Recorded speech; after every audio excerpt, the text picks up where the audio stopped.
नमस्कार दोस्तों, political science with आशीष में आपका स्वागत है। आज नए वीडियो में हम ये समझेंगे कि अंतर्राज्यीय परिषद का क्या अर्थ है, इसका गठन क्यों किया जाता है, इसके गठन के क्या उद्देश्य हैं, क्या यह बाध्यकारी संगठन है या सलाहकारी संगठन है, इसको समझेंगे। इसके गठन में भारत के कौन कौन से प्रतिनिधि, कौन कौन से लोग इसमें शामिल होते हैं, इसकी प्रावधान हमारे संविधान के किस अनुच्छेद के अंतर्गत की जाती है, यानी कि इसकी गठन हमारे संविधान के किस अनुच्छेद के अंतर्गत की जाती है, ये सब हम समझेंगे। एवं साथ ही साथ इसकी बैठक कब और कैसे की जाती है, उसके क्या उद्देश्य होते हैं, इसको समझते हैं। तो दोस्तों, इसके पहले हमने सरकारी आयोग पर एक वीडियो बनाया है। उस वीडियो में हमने बताया कि भारत जो है वो एक राज्यों का संघ है। जैसा कि हमारे भारतीय संविधान के अनुच्छेद 1 में वर्णन किया गया है कि भारत राज्यों का संघ है, यानी कि भारत में जो शक्तियां हैं वो केंद्र और राज्य के बीच में वितरित होंगे, केंद्र व राज्य के बीच में बटे हुए होंगे। कहने का मतलब है कि भारत में शासन प्रणाली केंद्र व राज्य के सहयोग से चलती है। तो ये आवश्यक है कि केंद्र व राज्य में आपसी सहयोग एक शांतिपूर्ण ढंग से हो, एक अच्छे ढंग से हो। इसी मामले में कभी कभी क्या होता है कि कोई दो राज्य के बीच में आपसी विवाद होते हैं, या तो केंद्र व राज्य पे कोई खास मुद्दे पे विवाद होते हैं, या किसी अन्य तरीके के मुद्दे के विवाद होते हैं जो राष्ट्रीय स्तर के होते हैं। तो उन विवादों को समाप्त करने, उस विवादों को सॉल्व करने के आखिर क्या उपाय हैं।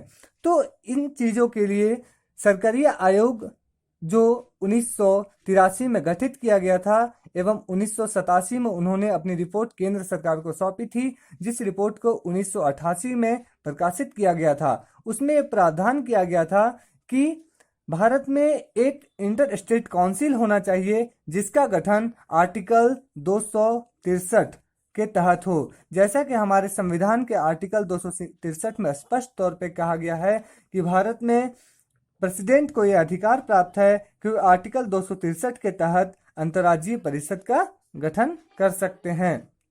तो अब हम विस्तार से समझते हैं, चलिए शुरू करते हैं। दोस्तों, तो जैसा मैंने पहले कहा कि अंतर्राज्यीय परिषद का गठन अगर किसी विषय को लेकर राज्य राज्य में आपसी मनमुटाव हो, राज्य राज्य में विरोध हो, या तो कोई ऐसे विषय जो केंद्र व राज्य दोनों में समान महत्वपूर्ण रखती हो, मतलब समान इंपॉर्टेंस रखती हो, उसको लेकर, या तो फिर या कोई ऐसी सरकार की कोई ऐसी प्लानिंग जिसपे केंद्र सरकार को राज्यों की सहयोग की आवश्यकता हो, इन तीन मुद्दों पर भारत के राष्ट्रपति को यह अधिकार प्राप्त है कि वे आर्टिकल 263 के तहत एक अंतर्राज्यीय परिषद का गठन करें, ताकि इन विवादों का उचित समन्वय हो सके। आपको बता दें कि अंतर्राज्यीय परिषद जो है वो एक सलाहकारी समिति है, ना कि बाध्यकारी समिति। मतलब इनकी जो भी सिफारिशें होगी वह सिर्फ सलाहकारी तौर पे होगी, वह किसी राज्य पर जबरदस्ती उसे नहीं थोपा जा सकता है।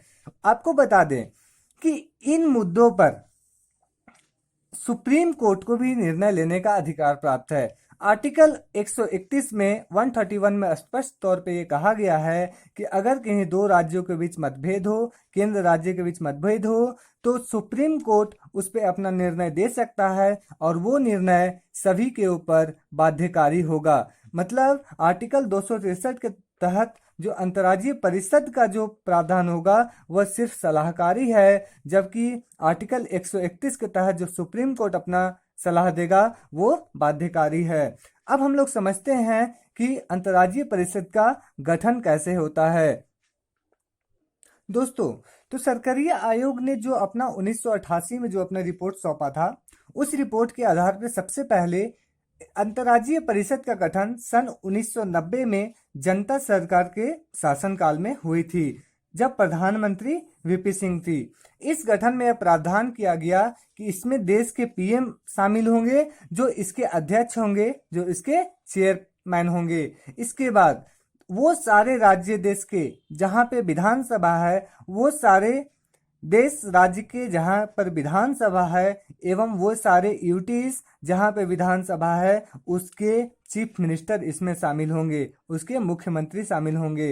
एवं साथ ही साथ वैसे केंद्र शासित प्रदेश जहां पर विधानसभा नहीं है, वहां के प्रशासक यानी कि वहां पे जो भी राष्ट्रपति के प्रतिनिधि होंगे जिसके द्वारा वहां पर शासन किया जा रहा होगा, वे इस मीटिंग में शामिल होंगे। साथ ही में अगर किसी राज्य में राष्ट्रपति शासन लगा हो तो उस राज्य के प्रतिनिधि उस मीटिंग में शामिल होंगे। और साथ में इसमें 6 कैबिनेट मिनिस्टर भी शामिल होंगे। आपको बता दें कि अगर प्राइम मिनिस्टर किसी कारणवश इस मीटिंग में शामिल नहीं हो पाते हैं तो वे 6 कैबिनेट मिनिस्टर में से प्राइम मिनिस्टर किसी को भी चेयरमैन के तौर पे दर्जा प्रभार उस वक्त दे सकते हैं। तो कुल मिला के इसमें देश के पीएम होते हैं जो चेयरमैन के जैसे काम करते हैं। इसमें देश के सारे राज्यों के सीएम, यूटीज के सीएम, जहां पे यूटीज में विधानसभा नहीं है वहां के प्रशासक,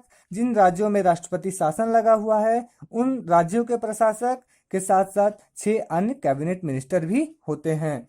अब हम लोग ये समझते हैं कि इस आर्टिकल 263 के अंतर्गत अन्य और कौन कौन सी अंतर्राज्यीय परिषदों का गठन किया जा चुका है।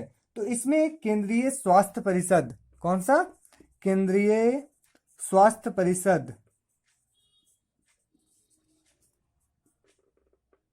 और केंद्रीय स्थानीय सरकार एवं शहरी विकास परिषद, मतलब केंद्रीय स्थानीय सरकार एवं शहरी विकास परिषद जैसे अन्य और कई परिषदों का गठन किया जा चुका है।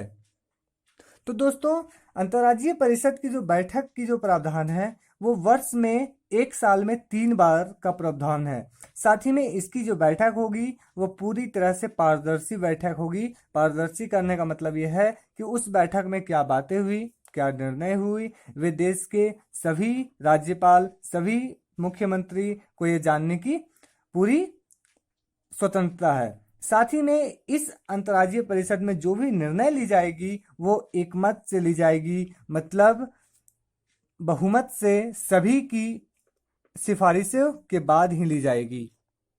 दोस्तों, तो अंतर्राज्यीय परिषद की एक सचिवालय यानी सेक्रेटेरिएट की भी स्थापना की गई है। इसकी स्थापना 1991 में की गई, जिसके सचिव भारत सरकार द्वारा नामित होते हैं, मतलब भारत सरकार के अंतर्गत एक सचिव इसमें होते हैं। तो कुल मिला के ये बात कहें कि भारत चूंकि एक संघीय देश है, यहाँ पे जो भी निर्णय लिया जाएगा राष्ट्र हित में वो केंद्र व राज्य के सहयोग, केंद्र व राज्य यूटी के आपसी समन्वय से लिया जाएगा। यही कारण है कि इंटर स्टेट काउंसिल की स्थापना की गई।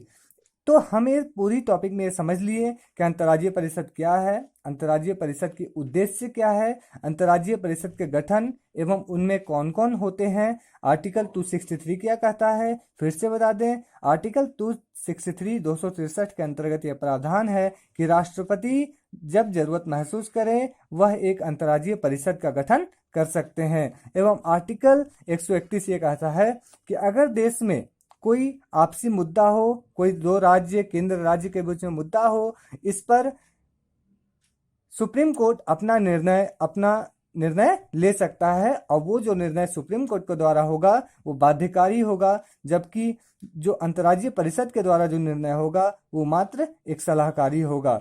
अब इसकी बैठक साल में 3 बार होनी चाहिए।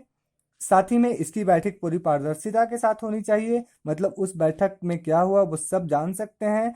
और साथ ही साथ उस बैठक में जो भी निर्णय लिया जाएगा वो बहुमत से लिया जाएगा। तो उम्मीद है ये छोटा सा टॉपिक आप लोग को बहुत अच्छे से समझ में आई होगी। अगर समझ में आई तो लाइक करें, शेयर करें, अपने दोस्तों के साथ जरूर भेजें। तब तक के लिए धन्यवाद। मिलते हैं नेक्स्ट वीडियो में। जय हिंद।